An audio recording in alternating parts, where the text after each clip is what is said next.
Hello and welcome to the History of the Germans, episode 19, Henry II and the House of God. Now before we dive in, I have a few housekeeping announcements. Today's episode is the last one of Season 1. In Season 2 we will look at the next dynasty, the Salians, who ruled from 1024 to 1125. And that will start in about 6 weeks. But don't worry, there will be some history of the Germans in the intervening period. I will release one episode looking at the perception history of the Ottonians, looking at what people believed about them in the 19th and the first half of the 20th century. We will trace how in the 1960s historians developed a new understanding of their role, and the early medieval ages in general. 2 weeks after that, there will be a Q&A episode, scheduled to be released on June 24th. So please send me questions on the history of the Germans so far, the podcast, or anything else you'd like to know. I will try to answer all of them. And when you send me a message, please state whether you want me to read out your full name or just your initials when I quote the question. You can contact me on historyofthegermans@gmail.com or on Facebook, Instagram, Reddit and Twitter under History of the Germans or some derivation thereof. I'm looking forward to your questions. And with that, back to the show. In this episode, we are going to talk about how Emperor Henry II reorganized the kingdom, in particular, how he further developed the imperial church system. As you may remember, the imperial church system is the idea that the kingdom is run through the bishops and abbots, not the counts and dukes. So rather than relying on the feudal obligations of the barons, the king passes land and rights to the church, which owes him allegiance as God's anointed. It also helps that the king appoints the bishops, at least some of whom were trained at his court chancery. There are basically two ways we can do that. One is to look at it in cynical political terms. The other is to look at it from the perspective of the protagonists themselves. We may look at immensely powerful and rich bishops and abbots with suspicion. But it's simply not true that the emperors, and Henry II in particular, created these canonical monsters as part of a political calculus, or that all the bishops were power-crazy hypocrites. To really understand his motivation is to start at the end. When Henry II died in 1024, he had no children. Nevertheless, he made no succession plan whatsoever. Why? It is not the case that he did not care what happened after. But what he believed was that the political structure he wanted to create was the house of God. And if it is the house of God, then God will choose a successor to look after it. And if it wasn't good enough to be the house of God, well then, good riddance. So what is the house of God then? In Henry's mind, the house of God was a society where the largest possible number of people can observe their religious duty in a way that pleases God. That means where everybody is led in prayer by a worthy priest, who performs the sacraments in the prescribed form so that the observance increases the probability of ascending to heaven on the day of judgment.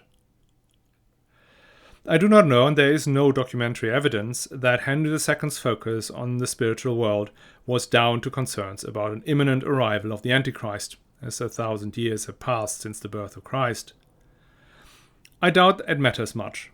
If you are a deeply religious person, and Henry II clearly was, then you know for a fact that the apocalypse will come. And it does not really matter whether you spend a few decades or centuries in the ground before the Antichrist arrives, or if he shows up next week.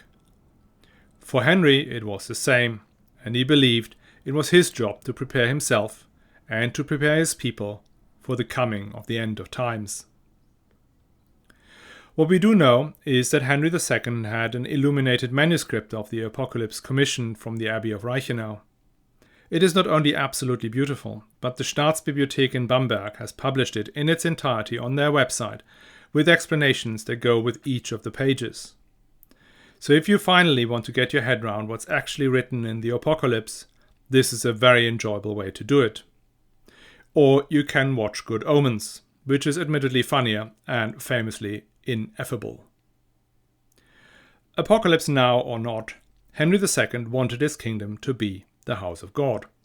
And that means first and foremost a holy church that will lead the people in prayer towards salvation. And it cannot be just any prayer. It has to be effective prayer. Prayer that the divinity will listen to, which means prayer can only be effective when it is led and performed by someone worthy. What is therefore needed is church reform. Henry's church reform attacked on all angles, all at the same time. If I say it attacked everywhere, that means it covered even simple parish priests. In the Germany in the year 1000 episode, I mentioned that parish priests would regularly live in a relationship and have children. Henry II initially recognized this to be a fact of life, but he wanted to ensure that priests did not pass church property on to their offspring. He decreed that the children of a priest, even if his partner was a free woman, would become serfs. That ensured they could not own church property handed down by their father. As time went on, Henry II moved on from this purely economic standpoint and compelled the Pope to declare that all priests should strive to live celibate, paving the way to universal celibacy that was introduced in 1123. Now, for the avoidance of doubt, adherence to that rule remained lax throughout the Middle Ages. This kind of leniency did not apply to monks, who, by the rule of St. Benedict, were obliged to spend their life in work and prayer. Henry II did not tolerate deviation from the strictures of monastic life. Henry had a guy he had put in charge of monastery reform called Godehard. Henry would send him into a monastery, make him abbot, and give him his full backing. So, for example, the monks at Hersfeld, one of the large imperial abbeys, were subjected to the Godehard treatment. The monks had started to living on their own in comfy houses outside the monastery, enjoying the fruits of other people's labor. Godehard came in, had the houses torn down, and told the monks to move back into the priory, pray 5 times a day, and have modest communal meals. Now all 50 monks ran off into the woods, thinking that this new abbot will not last long. Well, with Henry's support, Abbot Godehard held out, and most of the monks came back after a while. That sorted, Godehard moved on to the next monastery, where the process repeated itself. The reform did not spare the most famous and storied abbeys of Reichenau, Fulda and Corvey, where Henry would depose abbots he thought were lax and put in his shock troops. Henry also became a major sponsor of the Abbey of Cluny. He invited them to found monasteries, as well as involve them in the reform process. He visited Cluny in 1021, and in a highly symbolic act, handed the abbot a crown and a globe he had just received from the Pope earlier that year. He reorganized the network of monasteries in the country as part of the reform program. Henry would take smaller or particularly obstinate monasteries and incorporate them and their assets into larger, more reform-minded institutions, or sometimes into bishoprics. As he did so, he came up against some of his powerful nobles, who often owned these monasteries as Eigenkirchen or proprietary churches. But through the application of political pressure and moral suasion, he brought many of them under the direct royal control and patronage. At the end of Henry's reign, we find the country covered in a network of large abbeys staffed with pious monks whose reputation builds and builds, and whose abbots report directly to the king. The third pillar of Henry's House of God were the bishops. Since Otto the Great, the Ottonians had increasingly relied on the bishops for their financial and military resources. Under Henry II and his immediate successors, this process goes into overdrive. We already heard that Otto III had given one county to the Bishop of Liège. But by 1056, over 50 counties will have been donated to bishops and abbots. And when Henry goes down to Italy on his last major military expedition in 1022, the army is entirely led by bishops. There are no dukes or counts anywhere in sight. How that squares with the priest's ban on carrying arms is not quite clear.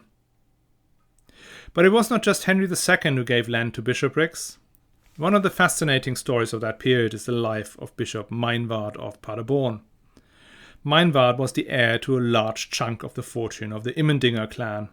The Immendingers were one of the richest and most famous Saxon clans, tracing their lineage back to the famous Widukind, the freedom fighter who opposed Charlemagne. One very prominent member of his family was Matilda of Ringelheim, the wife of King Henry the Fowler and an ancestor to current King Henry II. Now Meinward himself was particularly blessed with worldly goods thanks to a ruthless mother who married successfully and then poisoned her own sister to ensure her paternal inheritance came down to her in full. And she had one son, and only one son, Meinward. This immensely rich Meinward joined the church and was made the Bishop of Paderborn. At Henry's instigation, Meinward transferred his entire personal wealth to the Church of Paderborn. He even sold the family seat of Plesseberg to support his bishopric. Now, what fascinates me about this story is that it goes against everything that is normally associated with aristocratic bishops. Normally, the heir to a fortune like Meinward's would not enter the church. He would hold on to the family lands and prolong the line. His younger brothers, those without inheritance, yes, they would join the church. But even if for whatever reason the heir joins the church, the uncles and cousins would make damn sure that he cannot shift the family fortune to the church. Generous donations, yes, but not the whole lot. But that was not the case with Meinward. The whole lot went to the church. Maybe you say it is because of his mother's colourful history. Well, not really, because Meinward was not the only one. Take Dietmar, Bishop of Merseburg, the chronicler of the times and a man with no skeletons in the closet. He was also expected to donate big chunks of the family fortune to the under-endowed Church of Merseburg. Now, the only way this could make sense economically and politically would be if the bishopric had become the proprietary church of the donating family, so they would keep the income and appoint the bishop. But that was not the case. The king retained the right to choose the bishops of Paderborn and Merseburg. So Henry's ambition to create a house of God was clearly shared by some others. Talking about choosing bishops, Henry II regularly ran roughshod over the election rights of the cathedral canons. You may remember that under church law it is the congregation, represented by the cathedral chapter, that elects the bishop. The king only controls the temporal assets of the bishopric. Henry saw this differently. So, for instance, when the elected Bishop of Magdeburg held up a charter signed by Otto II that clearly granted the cathedral chapter the right to freely elect their bishop, Henry II just straight out dismissed their choice and put his friend and confidant Tagino in place. And this happened over and over again. Only one of the 64 bishops appointed during his reign was allowed into the role against the king's will. And that was a special case in the very early years of his reign. Apart from that, Henry insisted that every bishop is chosen by him and then confirmed by the cathedral chapter. Henry chose his bishops not just for political allegiance, but for their suitability as spiritual leaders. Remember, his main objective is to build the house of God, so theology sometimes overrides allegiance. His appointments included Adalbero of Utrecht, who was not just a highly regarded theologian, but also a gifted mathematician who worked on the calculation of the volume of spheres, as well as producing a commentary on the works of Pious, a philosopher from the late antiquity. He even supported Bernward of Hildesheim, despite his opposition during the race for the throne in 1002. Bernward was another universal genius of the 10th century, renowned theologian, tutor of Otto III and builder of the Cathedral of Hildesheim, which together with its famous Bernward doors is another UNESCO World Heritage Site. Henry cared a lot about the quality of cathedral schools and sponsored bishops whose schools gained a reputation for learning, both theological as well as science.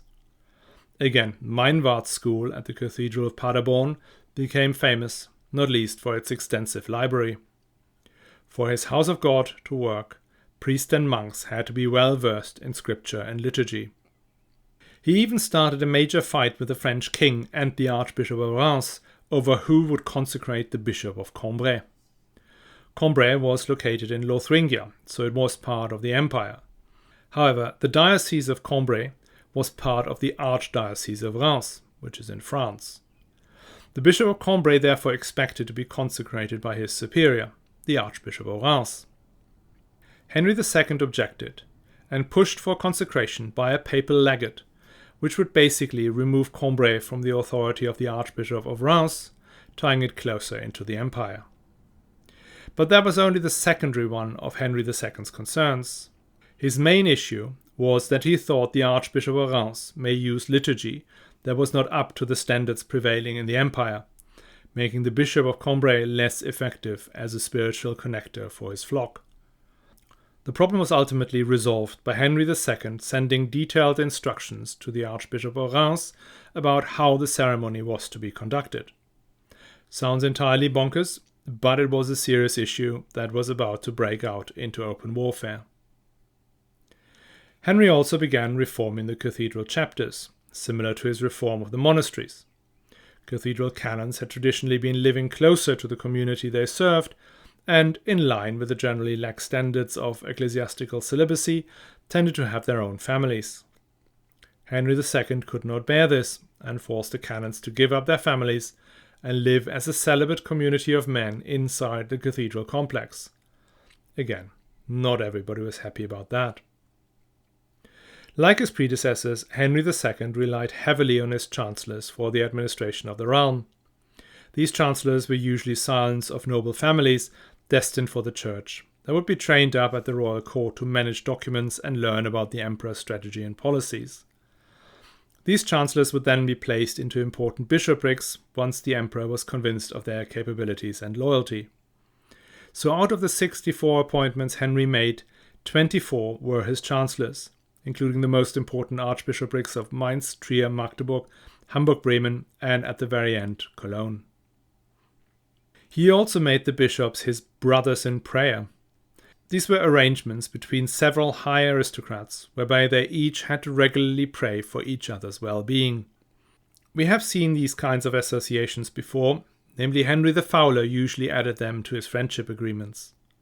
Under Henry II, they became a primary tool to bind in particular the bishops and abbots of the country together and to the emperor. One famous such agreement was concluded amongst the powerful of the northern half of the kingdom in Dortmund in 1005.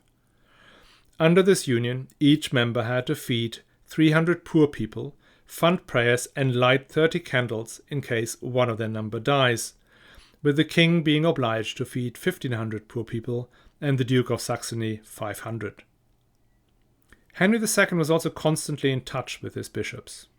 Like with his predecessors, the court was constantly on the move, but whilst Otto the Great would mostly stay in his own palaces and castles in Saxony, Franconia, and occasionally Lotharingia, Henry II would mostly stay at episcopal sees and monasteries all across the realm, also including Swabia, Bavaria, and Bohemia. Henry held 15 synods in his 22-year reign, more per year than any of his predecessors. This not only indicates how important church matters were to him, but they also show very clearly that the bishops had much more ready access to the emperor than the counts and dukes, further strengthening their position vis-à-vis their temporal neighbors. All that resulted in a situation where the king became not only a colleague of the bishops, but their leader. He took on the role that would normally be reserved for the Pope, as the representative of Christ on earth. As such, he had the ultimate say in all things ecclesiastical. And in his final years, that role extended beyond the confines of his own kingdoms. He dominated the synods held by Pope Benedict VIII, where the Roman Church declared that the Holy Spirit has come from both the Father and the Son, which is that famous filioque clause. And this was in direct opposition to Byzantium, which was another major contributing factor in the alienation between Roman Catholicism and the Orthodox Church in the East. With Henry II busy creating his house of God full of pious monks, priests, and bishops, what about the secular lords? What about the counts and dukes who still ruled large parts of the country? Henry's predecessors had to walk a tightrope between avoiding rebellions by recognizing the aristocrats' ancient rights and privileges, whilst at the same time asserting their authority over them. The three Ottos played this game with varying success. Under Henry II, we notice a fundamentally different approach. It started with Henry's refusal, right at the beginning of his reign, to grant the Duchy of Bavaria to the Schweinfurter Count, who by rights and customs should have received it. After he had been defeated in the ensuing conflict, the Count did what needed to be done, and submitted himself to the mercy of his lord, coming before him on his knees wearing a hair shirt. As we have heard in this podcast over and over, being a merciful lord is one of the key features expected of any early medieval ruler. Therefore, under ancient custom, since this was the first time he had rebelled, Henry II was obliged to accept the Count of Schweinfurt back into his favour and hand back at least some of his property. But that is not what he did.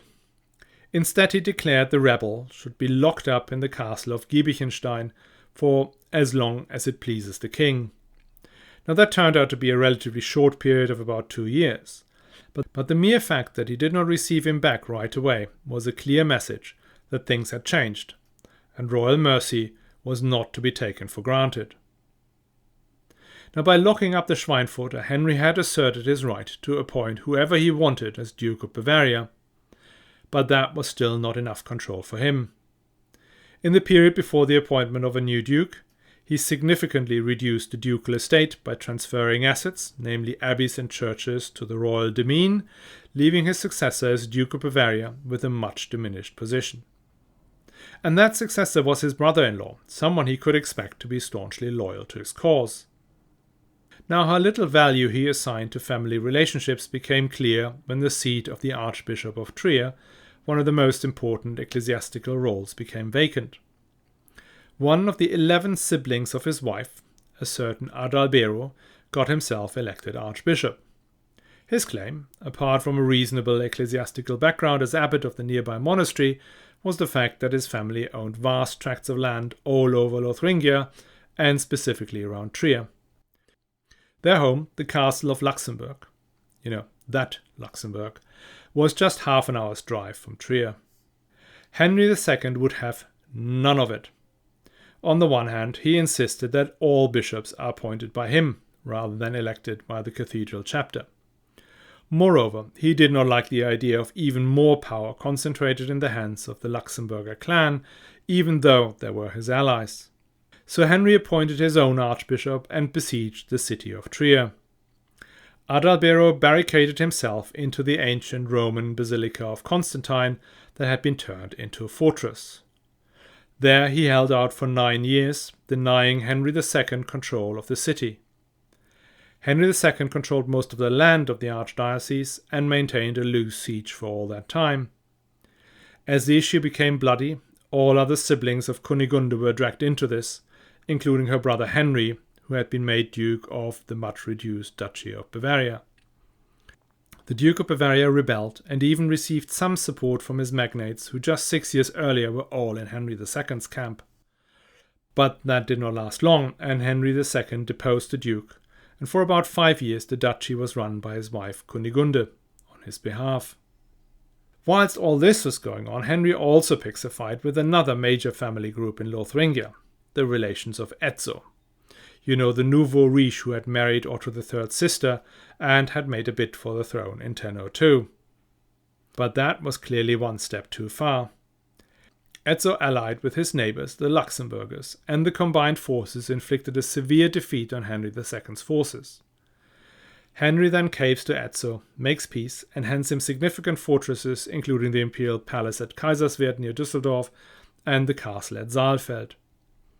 The power of Etzo and his descendants would rise further during Henry II's reign, as Etzo's daughter Richeza married Duke Boleslav the Brave of Poland. And after Etzo reconciled with Henry II, the brothers of Kunigunde, who had supported Adalbero, were defeated, and had to appear before Henry II on their knees in a hair shirt to again be condemned to imprisonment at His Majesty's pleasure. This, by the way, was the occasion where Henry II had invited Boleslav the Brave to witness, so he could see what submission to King Henry would involve. Fun fact, Boleslav did not fancy that one bit. After 7 years of war in 1015, both Adalbero and Henry's pretender for the Archbishopric of Trier died, so Henry appointed Poppo, second son of the Duke of Austria, to become Archbishop, and Poppo quickly gained the upper hand over Trier. So Etzo was really the only one of the major nobles who thrived under Henry II's rule. All others saw their power curtailed wherever that was possible. In Saxony, Duke Bernward was weakened as the power of the bishoprics in Saxony, in particular Paderborn, grew. Henry also precluded the Duke from taking over the lands of his cousin Wichmann III, which would have made him overly powerful. So when Bernard rebelled in 1021, the rebellion petered out quite quickly. Henry also began feuds with the Conradiner and the Salian families in the southwest. As with Bavaria, he hollowed out the Duchy of Swabia after its Duke, Hermann II, had lost the contest for the throne in 1002. So far, all these quarrels have some sort of political logic to it. Using the church to keep the barons down was a great way to assert control, as the Dukes of Normandy had shown. However, as with the monks and bishops, Henry II did not care much for secular aims. He was targeting a spiritual objective. And that spiritual objective was to build the house of God. And in that house of God, everybody had to follow the rules, and one of these rules was the ban on incest. The ban on incest makes obvious sense. Where this went off the rails was when it came to the definition of incest. The Christian writers of late antiquity counted as incest a relationship in the fourth degree, which means between first cousins. However, Germanic tradition does not count the individuals but the generations, so the fourth degree would be anyone who shared a great-grandparent. Now as things progressed, the definitions tightened further, and the ban on incest was extended to relations in the seventh degree, i.e. those who shared a great-great-great-great-great-grandparent.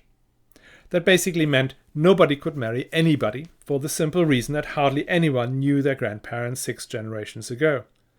I mean, even the imperial family itself could only trace their ancestors back to a certain Ludolf, who was the grandfather of Henry the Fowler and hence great-great-grandfather of Henry II. Basically, everyone's marriage was in jeopardy, which also meant that all these aristocratic networks were under threat should Henry II randomly raise the issue of incestual marriage. And he did.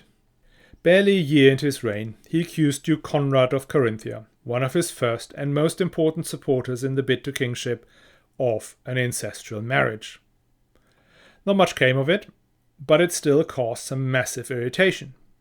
A few years later, he would go after Otto of Hammerstein, now the leader of the extended Conradiner family. As you well know, the Conradiner are a big deal, and picking a fight with them requires a lot of support. And given that Henry II had alienated pretty much all dukes and counts from Lothringia to Saxony, from Bavaria to Swabia, that looks like a serious gamble. He first demands the marriage to be resolved in 1018, and after some to and fro, Otto of Hammerstein accepted and offered that he would separate from his wife. But that never really happened. The couple stayed together on the Hammerstein, one of these newfangled giant fortifications on top of a mountain overlooking the Rhine River called castles. They felt pretty secure there given the difficulty to storm their fortress and the support they expected to get from their wider network of relatives. However, that is not what happened. Henry attacked using the forces of the Archbishop of Mainz, and after 3 months the defenders ran out of food and succumbed. The Hammersteins fled, but were called to a synod in 1023.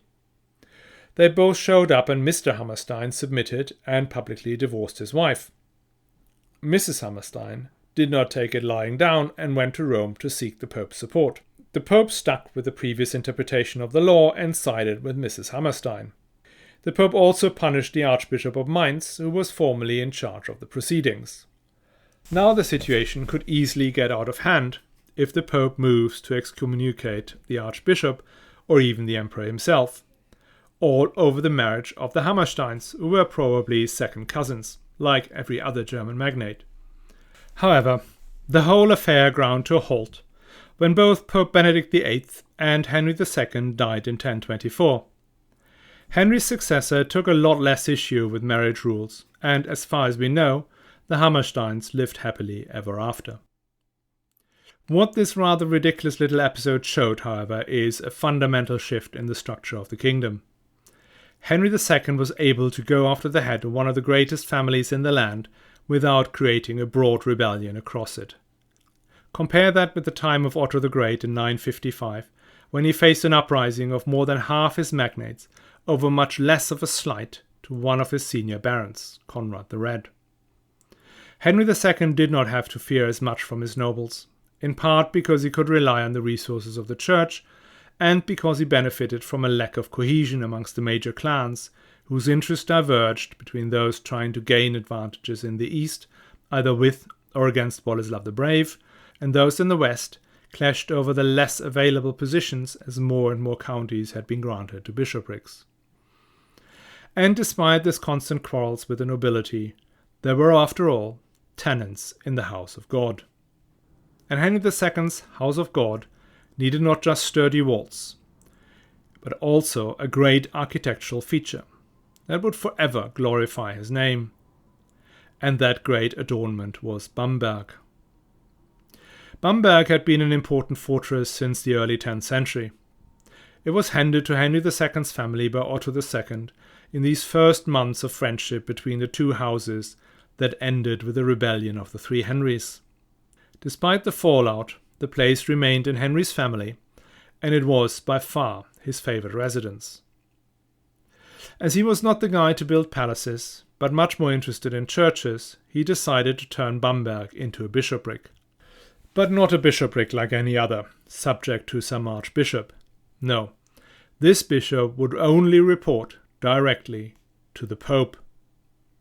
As we have seen with Otto the Great's fight over Magdeburg, creating a new bishopric is not easy. All existing bishops are spiritually married to their church, and their main objective has to be to increase the wealth and the reputation of their diocese. Therefore, carving out territory from an existing diocese requires the agreement of the existing bishop, which would hardly ever be forthcoming. It tells you something about the authority Henry II had over the German bishops that he could get their agreement for the creation of Bamberg in 1007.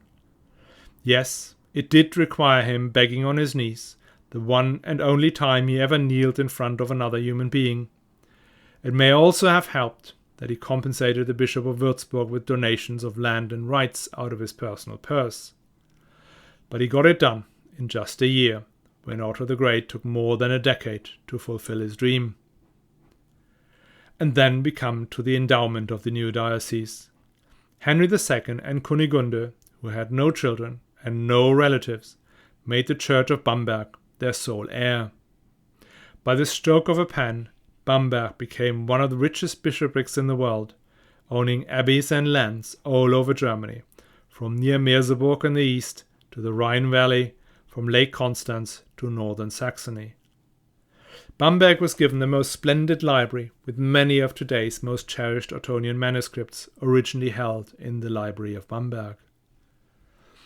Henry II had a great church built on the mountain that previously held the castle. For the consecration of the new cathedral in 1012, Henry invited 45 bishops, basically all German bishops, plus the Patriarch of Aquileia and the Archbishop of Gran in Hungary. The bishops were set up as small troops, each consecrating a different altar that held immeasurably valuable relics of all the most important saints of the realm.